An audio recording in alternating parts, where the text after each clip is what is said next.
As you all know, on May 10th, 1869, the spike, a golden spike, was ceremoniously tapped into a polished laurel tie here at Promontory Summit. David Hughes, Leland Stanford's friend and brother-in-law, commissioned the golden spike and had the names of the Central Pacific Railroad's officers and directors engraved in cursive on the two sides of the spike. An engraving on the other side of the spike marked the Central Pacific's beginning and ending date, albeit the date was 2 days earlier than the actual date. Finally, on the fourth side, Hughes penned his hopes for a still fractured nation recovering from the Civil War. May God continue the unity of our country as this railroad unites the great two oceans of the world. Shortly following the ceremony, photographer Andrew Russell captured the railroad's chief engineers, Samuel Montague of the Central Pacific and General Grenville Dodge of the Union Pacific shaking hands in front of the Jupiter and 119 locomotives. The photograph, entitled "The East and West Shaking Hands at Laying of the Last Rail," commonly known as the champagne shot due to the champagne toast, is arguably the most iconic photo of the 19th century. Historians, educators, and leaders have used the golden spike and the champagne photo to symbolize this defining moment in our great country's history. Undoubtedly and rightfully, both are emblems of national pride and achievement. However, for some, they're also a painful reminder of exclusion and the lack of representation.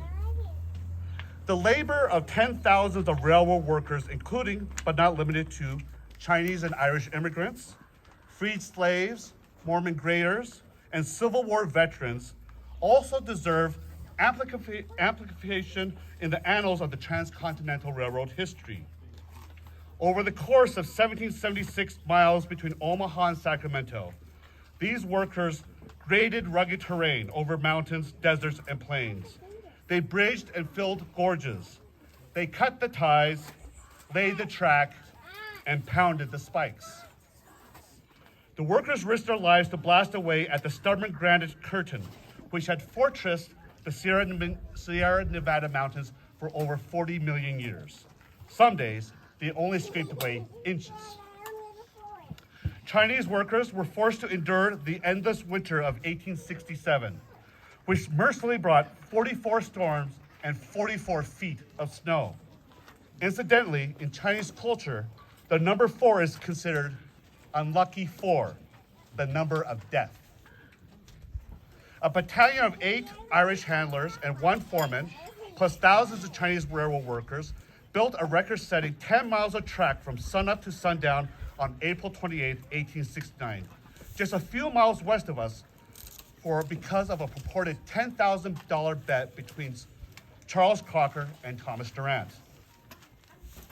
Whether these workers were immigrants, sojourners, pioneers, veterans, or the newly freed, their hopes and disappointments, courage and fear, successes and failures, and triumphs and tragedies have been silenced. The Spike 150 Art Selection Committee, established following the sesquicentennial celebration in 2019, comprised of our visionary leader, Chair Doug Foxley, with Jill Love, Chris Robinson, Amy McConkey, Ross Peterson, Brandon Flint, and myself, wanted this legacy piece to widen the lens from this pivotal point in our nation's history to recognize and honor all of the railroad workers. With the invaluable assistance from Jim Glenn, the newly retired manager of visual arts and public arts programs with the Utah Division of Arts and Museums, the committee received, and I have a little conflict with Doug's numbers, 229 artist submissions. That's at least what Renee gave me. From 39 states and territories, France, Canada, Japan, and Spain. Jim's expertise and acumen successfully guided the committee through a selection process to narrow down the artists to some outstanding finalists. Ilan's presentation outlined his vision of expanding the visual and time panorama beyond the driving of the Golden Spike. Moreover, his rendering demonstrated that representation does not necessarily require a facsimile. Ultimately, this led to his enthusiastic selection as the artist for this legacy monument. Achieving inclusion and representation with a monument to their memory should not be mistaken as the selection committee's final objective. Instead, let us recognize this as one of many steps needed towards uniting humanity. We hope Ilan's beautiful sculpture, by giving a voice to the voiceless and revealing the invisible, will evoke empathy and respect for these workers and their gargantuan achievements. Within the learning context here at Golden Spike National Historical Park, may a monument to their memory inspire us, our country, the world, and generations to come to realize how essential unity is to simultaneously achieve greatness and good. David Hughes foresaw this with his inscription on the Golden Spike, as did our Spike 150 keynote speaker, John Meacham, who eloquently said, "Our common welfare does not depend on what separates us, but what unifies us."